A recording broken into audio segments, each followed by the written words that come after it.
kita ini akan mengukir banyak prestasi. Kita ingin sekolah kita ini akan dikenal oleh orang sehingga nilai jualnya jauh lebih tinggi dari nilai jual sekolah lain. Assalamualaikum warahmatullahi wabarakatuh. Waalaikumsalam. Yang saya hormati Bapak dan Ibu tenaga pendidik dan kependidikan UPT SMA Negeri 4 Wajo. Alhamdulillah pada pagi hari ini Sabtu tanggal 23 Januari 2021 kita masih diberi nikmat kesehatan oleh Allah Subhanahu wa taala dalam rangka mengikuti apel pagi secara virtual. Kemudian salam dan taslim juga senantiasa kita kirimkan pada junjungan kita Nabi besar Muhammad Sallallahu Alaihi Wasallam. Bapak dan Ibu yang saya hormati, pertama-tama saya menyampaikan terima kasih dan penghargaan kepada kita semua yang masih aktif untuk di room ini dalam rangka apel pagi. Meskipun jumlah yang hadir belum mencukupi 40 orang. Tapi mudah-mudahan ke depannya masih bisa kita mengikuti apa keputusan rapat yaitu apel pagi. Bapak dan Ibu yang saya hormati, sebelum saya menyampaikan beberapa hal, terlebih dahulu saya menyampaikan pada kita semua, pada Bapak dan Ibu tenaga pendidik, untuk segera melaksanakan pelatihan atau mengikuti pelatihan melalui SIM PKB, karena saya melihat pada pagi hari ini urutan sekolah kita di Wajo dari urutan ke-4 turun menjadi urutan ke-8. Itu disebabkan karena hanya satu teman kita yang telah mengikuti pelatihan. Mudah-mudahan minggu depan sudah ada yang ikut Bapak dan Ibu sehingga urutan sekolah kita bisa meningkat. Bapak dan Ibu yang saya hormati, sebagaimana kita pahami bahwa guru adalah pribadi yang terus belajar untuk menghadapi dan mendidik pribadi pembelajar. Oleh karena itu, mendengarkan keinginan guru merupakan bagian dari melengkapi pesan belajar. Suara guru menjadi penting ketika disandingkan dengan suara peserta didik dan suara dari orang tua siswa. Maka dari itu Bapak dan Ibu, kembali hari ini kami menyampaikan tentang strategi pembelajaran yang ada di Finlandia. Strategi yang ketiga, tadi kita sudah mendengarkan tayangan yang diawali pertemuan kita, itu bagian dari strategi yang ada di Finlandia, yaitu strategi kemandirian. Apa yang dimaksud strategi kemandirian Bapak dan Ibu? Di Finlandia, menurut buku yang saya baca, bahwa ada satu hari siswa itu hanya berkolaborasi dengan guru.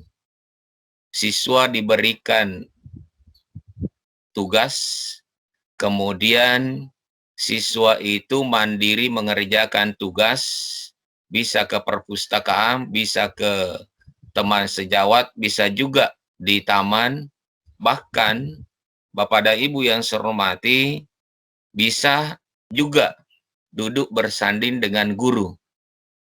Kenapa ini dilakukan? Untuk menciptakan sebuah kemandirian Bapak dan Ibu. Jadi guru harus meninggalkan batas antara tenaga pendidik dengan siswa. Jadi sama-sama sebagai subjek pembelajar. Bahkan Bapak dan Ibu, untuk menciptakan sebuah kemandirian, guru harus membuat rencana bersama siswa. Salah satu yang sudah kita laksanakan di UPT SMA Negeri 4 adalah kesepakatan kelas. Jadi dengan adanya kesepakatan kelas yang dirancang oleh siswa, itu bagian dari kemandirian. Bagian dari kemandirian. Jadi secara tidak langsung Bapak dan Ibu, strategi yang ketiga ini sebenarnya kita sudah melaksanakan. Meskipun masih perlu ada penyempurnaan. Karena sampai detik ini masih ada teman kita yang belum melaksanakan kesepakatan kelas. Bahkan ada yang melaksanakan tetapi dia lahir dari idenya sendiri. Dia lahir dari ide guru. Padahal yang seharusnya kesepakatan kelas itu terlahir dari ide siswa itu sendiri. Bapak dan Ibu yang saya hormati, strategi yang keempat adalah penguasaan.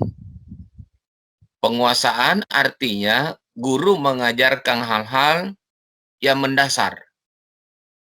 Jadi, guru tentunya dia memberikan teks dan dia hanya menyampaikan hal-hal yang mendasar dari teks itu dan siswa disuruh untuk merefleksi kembali.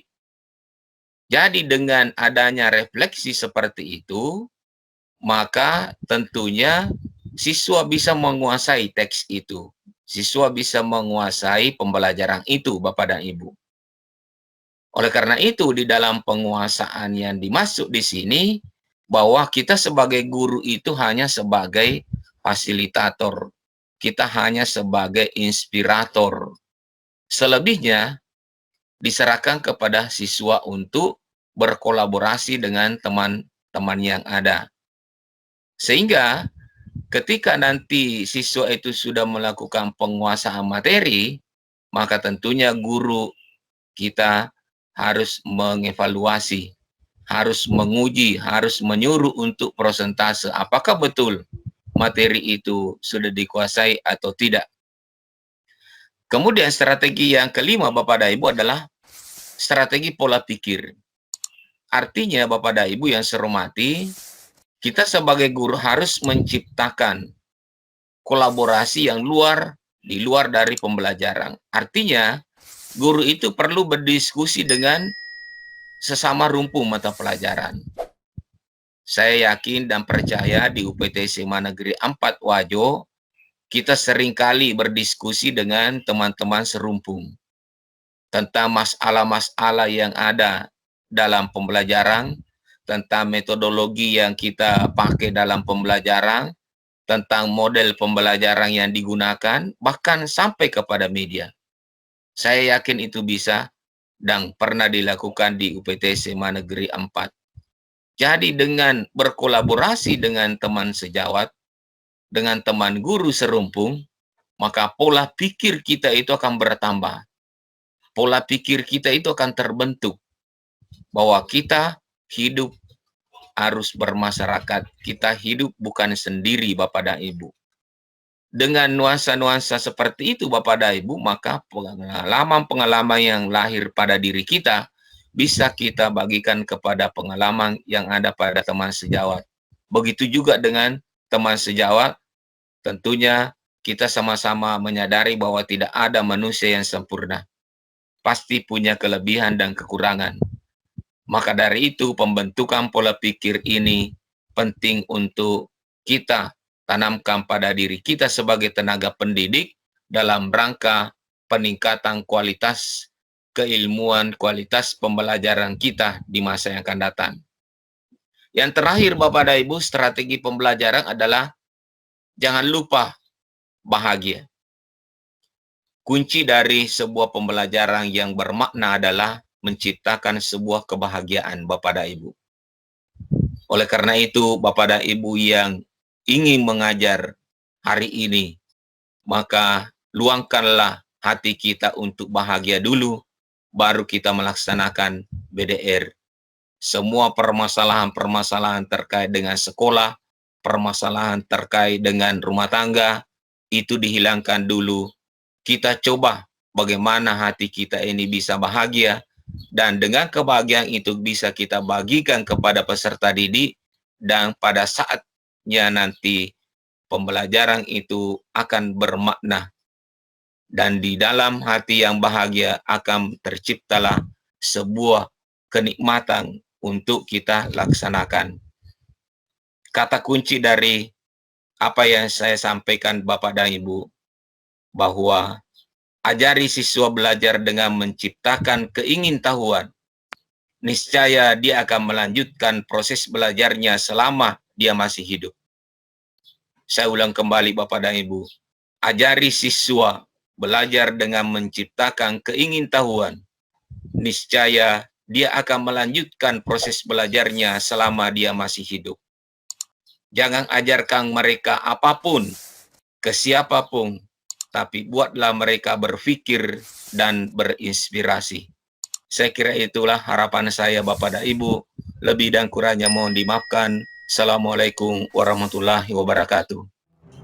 Waalaikumsalam. Mari kita teruskan perjuangan ini sampai ke ujung-ujungnya.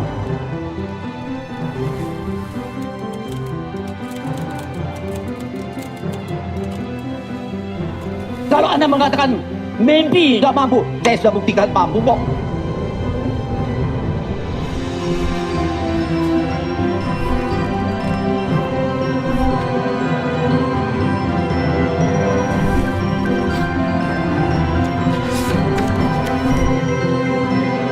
Inilah semangat baru kami. Berani, belajar, berubah. Belajar memang tidak selalu mudah. Tapi ini saatnya kita berinovasi. Ini saatnya kita bereksperimentasi.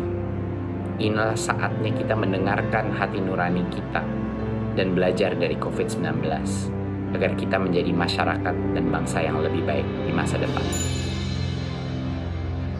Brilian yang Pak Yasir dan kawan-kawan di SMA Negeri 4 Wajo kembangkan, dan jujur ini memang menjadi salah satu model yang saya ingin supaya SMA negeri kita yang lain maupun yang swasta yang ada di seluruh Sulawesi Selatan bisa belajar pada best practice yang sudah ditunjukkan oleh kawan-kawan kita di SMA Negeri 4 Wajo. Perubahan tidaklah mudah, namun kehadirannya selalu memberikan pembelajaran. Sejak pandemi COVID-19, kita dipaksa untuk mengenali dan mempelajari perubahan. Tak disangka, sudah sejauh ini kita beradaptasi dengan perubahan. Semua entitas dipaksa untuk memahami dan memanfaatkan teknologi agar anak Indonesia tetap mendapatkan hak belajarnya. Perubahan menuntut kita untuk berani berubah agar kita bisa bertahan. Mengakselerasi rencana kita untuk memperbaiki mutu pendidikan di Indonesia.